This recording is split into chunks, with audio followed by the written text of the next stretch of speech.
పీవీకి భారతరత్న దేశ అత్యున్నత పురస్కారం ప్రకటించిన కేంద్రం మాజీ ప్రధాని చరణ్ సింగ్ హరిత విప్లవ పితామహుడు ఎంఎస్ స్వామినాథన్లకు కూడా ఆర్థిక సంస్కరణలతో దేశాభివృద్ధికి పివి నరసింహారావు పునాది, భూ సంస్కరణలతో పాటు విద్యారంగంలోను మార్పులు, ఉమ్మడి ఏపీ ముఖ్యమంత్రిగా కేంద్ర మంత్రిగాను సేవలు, దక్షిణాది నుంచి తొలి ప్రధానిగా ఏకైక తెలుగు వ్యక్తిగా రికార్డు. మంతని మాజీ ఎమ్మెల్యే, ఇప్పుడు దుద్దిల శ్రీధర్ బాబు ఉన్నాడు, అంతకుముందు తను ఉండే. అయితే ఇక్కడ నిజంగా కూడా పీవీకి ఎప్పుడో గౌరవం దక్కాలి. నిజంగా ఆయన గొప్ప మనిషి. 17 భాషలలో ఏ రాష్ట్రం పోతే ఆ రాష్ట్రంలో అట్లా మాట్లాడేటోడు. అంటే ఆ రాష్ట్ర లోకల్ భాష అంత పర్ఫెక్ట్ గా మాట్లాడేవాడు. తెలంగాణ బిడ్డ పివి నరసింహారావును దేశ అత్యున్నత పురస్కారం భారతరత్న వరించింది.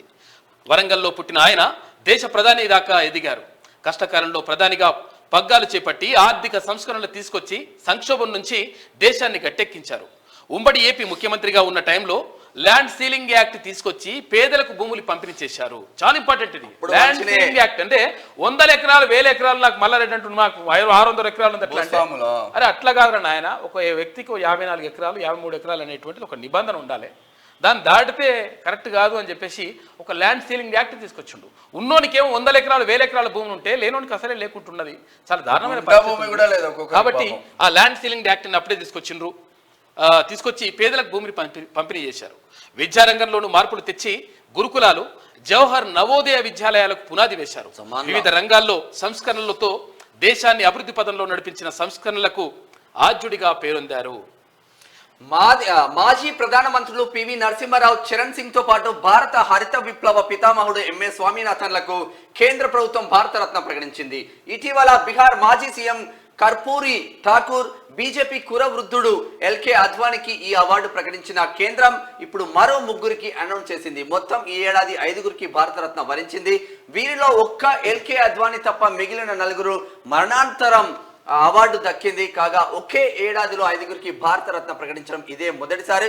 ఇంతకుముందు 1999లో 4 అవార్డు ప్రకటించారు. 4 ప్రకటించారు. ఇక పుట్టింది లక్నేపల్లిలో, పెరిగింది వంగరలో. వరంగల్ జిల్లా నర్సంపేట మండలం లక్నేపల్లిలో 1921 జూన్ 28న రుక్నాబాయి సీతారామారావు దంపతులకు పివి నరసింహారావు జన్మించారు. అయితే పివిని పాత కరీంనగర్ జిల్లా భీమదేవరపల్లి మండలం వంగర గ్రామానికి చెందిన పాములపర్తి రంగారావు, రుక్మిణమ్మ దంపతులు దత్తత తీసుకున్నారు. దీంతో ఆయన పేరు పాములపర్తి వెంకట నరసింహారావు అంటే పివి నరసింహారావుగా పేరు మారిపోయింది. ఆయన పుట్టింది తల్లిదండ్రులు అక్కడ, అయితే తర్వాత మళ్ళీ దత్తత తీసుకోబడ్డాడు కాబట్టి ఆయన పేరు అట్లా మారిపోయింది. పివి రాజనీతిజ్ఞుడు. ఆయన దేశానికి అందించిన సేవలు అపారం. పివి నాయకత్వం దేశాభివృద్ధికి పునాది వేసింది. ఆయన హయాంలోనే దేశ ఆర్థిక వృద్ధిలో కొత్త శకం మొదలైంది. చరణ్ సింగ్ దేశాభివృద్ధికి ఎంతో కృషి చేశారు. రైతుల పక్షాన నిలిచి వాళ్ళ కోసం పోరాడారు. ప్రజాస్వామ్యాన్ని కాపాడేందుకు ఎమర్జెన్సీకి వ్యతిరేకంగా కొట్లాడారు. వ్యవసాయ రంగంలో మన దేశం స్వావలంబన సాధించడంలో స్వామినాథన్ కీలక పాత్ర పోషించారు. కొత్త విధానాలను అందుబాటులోకి తెచ్చారు. స్వామినాథన్ విజన్ మన వ్యవసాయ రంగాన్ని మార్చడమే కాకుండా దేశానికి ఆహార భద్రత కల్పించింది. అక్షర సత్యం. నిజంగా స్వామినాథన్ లేకపోతే ఇప్పుడు నిజంగా చాలా ఇబ్బందులు అంటే ధాన్యం కష్టమయ్యేది. అంటే తక్కువ కమతంలో తక్కువ భూమిలో ఎక్కువ పంట ఎట్లా వండియాలి, ఎట్లా వేయాలని చెప్పేసి దాని మీద పరిశోధనలు చేసి మొత్తం మీద భారతదేశానికి అన్నం పెట్టిన నిజంగా ఒక రకంగా అంటే ఆయన. ఇక గర్వకారణం, ఆర్థిక సంస్కరణలు తెచ్చి దేశాన్ని అభివృద్ధి పదంలో నడిపించిన మాజీ ప్రధాని పివి నరసింహారావు లాంటి గొప్ప వ్యక్తికి భారతరత్న రావడం ఎంతో గర్వకారణం. ఇండియాను ప్రపంచ దేశాలతో పోటీ పడేలా నిలబెట్టిన ఘనత పీవీకే దక్కుతుంది. రాష్ట్ర ప్రజల తరపున పీవీ కుటుంబ సభ్యులకు శుభాకాంక్షలు అని చెప్పేసి సీఎం రేవంత్ రెడ్డి చేసినటువంటి వ్యాఖ్యలు చూసుకోవచ్చు. మొత్తం మీద నిజంగా కూడా ఒక గొప్ప విషయం.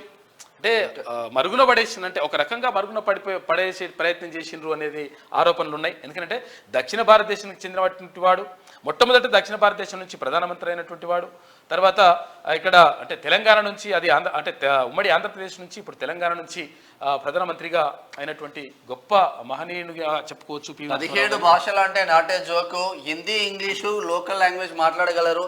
బార్డర్లో ఉండేవాళ్ళు బార్డర్ లాంగ్వేజ్ లో మాట్లాడగలరు. అటు ఇటు కానీ 17 భాషలు మాట్లాడడం అంటే అనర్గళంగా మాట్లాడగలరు.